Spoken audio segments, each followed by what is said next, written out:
Hello, everybody. Welcome to Unit 2. In this unit, we're going to be talking about earning an income.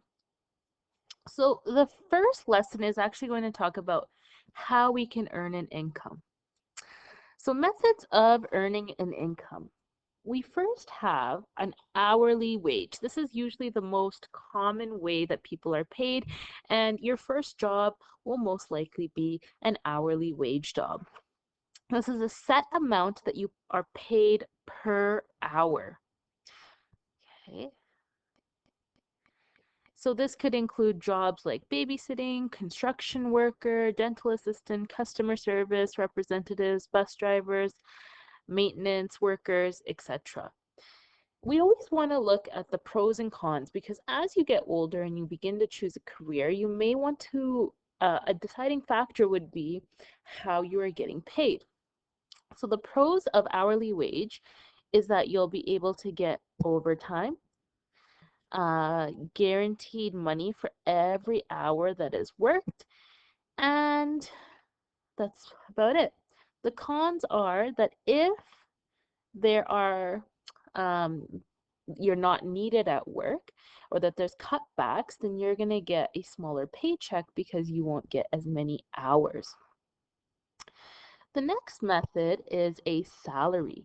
A salary is an amount of money given for a fixed period of time. So, for example, teachers, they get a yearly salary. So, what the government does is they're going to say, you're going to get paid an X amount of money over the year. And then they'll take that money and divide it into 12 monthly paychecks. So jobs that do that are teachers, administrative assistants, accountants, bank tellers, dentists, doctors, pharmacists, nurse, etc. The pros of this is we do get an increment pay on our pay scale. So it's like, okay, so if you're getting paid $10,000 a year, next year you might be getting paid $12,000 a year. So you do get a increment pay increase.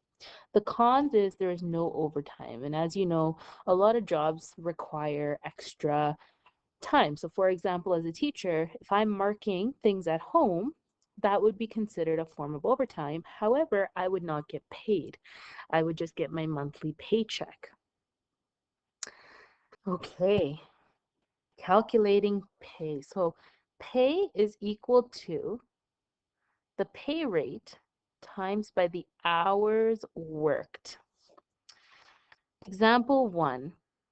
She worked 34 hours cutting lawns. She's paid $9.68 per hour. How much money should she expect to get? So I want everybody to open up their calculators, either on their phones or grab a calculator. I would recommend grabbing a calculator.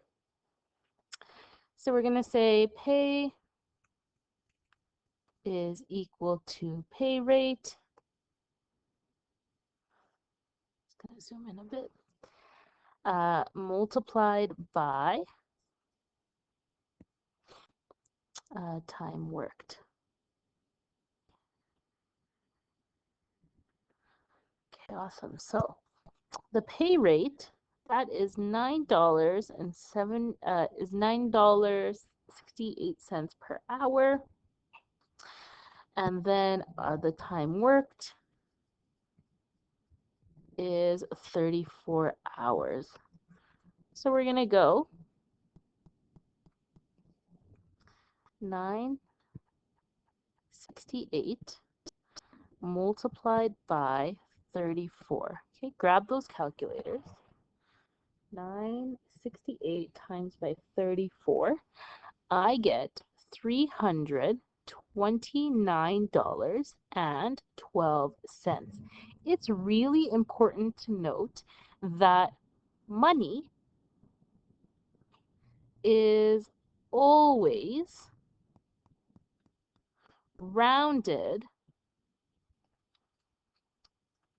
to the nearest hundredth or 2 decimal places.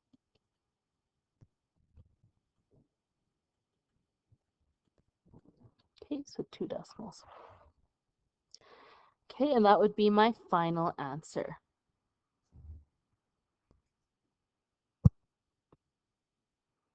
Perfect, and we'll box that. All right, it's your turn. I'm going to set this up for you. And then you can give it a shot. So Marcus works at as an electrician and earns $24.68 per hour. If he takes him 15 hours to wire a house, how much will he earn? So remember, pay is equal to pay rate multiplied by time worked. Okay, so I'll highlight that for you. Pay rate is going to be 24.68, and time worked is going to be 15 hours. Okay, remember to round your answers to the nearest hundredth or 2 decimal places, and then place your answer in the D2L box. No dollar signs or extra spaces or zeros, please.